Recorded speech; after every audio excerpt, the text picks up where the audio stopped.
ఏంటండి ఏం చేస్తున్నారు? బాగున్నారు అందరూ? ఈరోజు మాది చికెన్ కర్రీ అనమాట, ఇంకా చికెన్ రోస్ట్.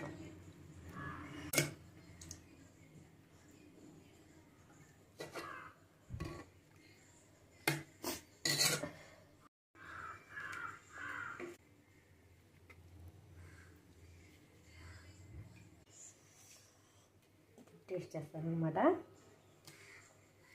నచ్చితే కనుక మీరు కూడా చేసుకోండి. రెసిపీ వీడియోలో ఉంది, అందుకనే ఉంది. మంచి క్రియేషన్లో చికెన్ రోస్ట్ బిర్యానీ ఉంది, చికెన్ రోస్ట్ ఉంది. మీకు నచ్చితే కనుక ఒకసారి సెర్చ్ చేయండి.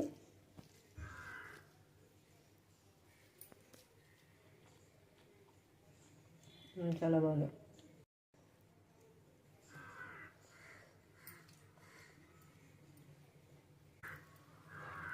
లైక్ చేయండి, షేర్ చేయండి, సబ్స్క్రైబ్ చేయండి. Please subscribe.